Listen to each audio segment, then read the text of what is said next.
Oh, hi there. Today I just want again to talk about the mental illness that we call Darwinism. Okay, Darwin was a man that he went to this place and he saw different varieties of birds, and he had this revelation that basically from the different variety of birds, that obviously it was obvious to him that mankind actually came from monkeys. Okay, it doesn't really describe which monkey it was, or an orangutan, chimpanzee, an ape. Okay, doesn't really describe that in much detail. But he was a racist as well.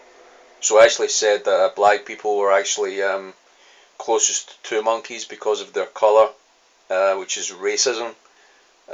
So he was a racist and basically had various mental illnesses. One of them being racism, and the other one basically he tried to use science to say that there is no creator. Okay, now even if his theory was correct that somehow different species evolve into different other species, which has been no evidence for whatsoever at any point in history, then it still doesn't explain who actually created these species. Okay, he never actually tackles that topic. I believe one of his books, he still he still entertained the idea of there being a creator because he had no choice.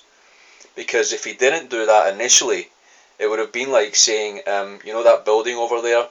Well, a few guys just threw some bricks up in the air, and all of a sudden they just randomly went on top of each other. The mortar exactly in the right place, and all the pipes and windows, and the building just appeared. Okay, or even better than that, you know, you just get a bunch of dominoes, and you set maybe a cracker off in these dominoes, and they kind of explode, but they explode up in the air, and they all land in a line. Okay, so that you can just touch one of the dominoes and all of them will just fall down. Okay, so the randomness of these events happening are probably several trillion, I would have to say, to one. Okay, I'd practically say it's almost impossible without some kind of outside influence happening. Okay, in other words, if you've got technology, maybe you can throw some stuff up in the air, maybe you can freeze a few things, arrange them so that they fall down one on top of the other. Okay, but even then you've got to have some outside input for the things to actually happen. Okay, so sort of Darwin's theories were kind of touching on a creator.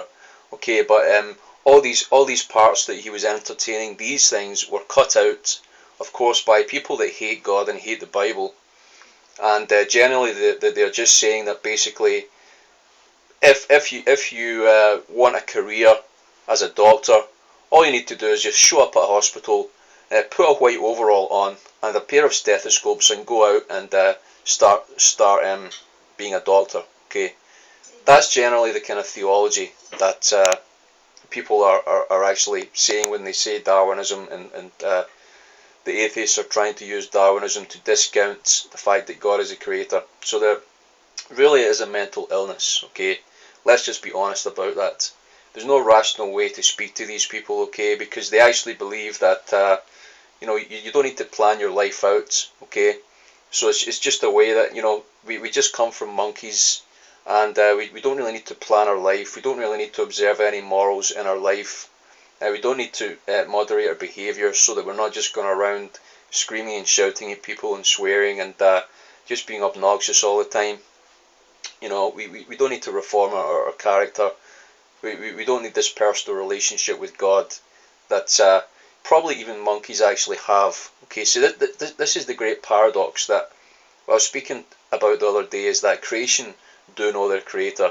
Creation do actually recognise the voice of their creator and their God. Okay, who's to say that these animals and plants or whatever don't give up praise and thanks to God all the time? Okay, you can't scientifically prove that that's wrong. Okay, just like you can't scientifically prove that someone hasn't got a spirit or a soul. Okay, even though there has been some experiments that say that people have, and I think the spirit or the soul weighs something like 21 grams or something like that. You can check YouTube for these things. So science itself discounts Darwinism, rationality discounts Darwinism, and yet people that don't believe in this insane mental illness are themselves called closed-minded and all these silly names that they came up with. Well, I'm done with that subject today. Hope you're having a great Sabbath, and may the Lord bless you.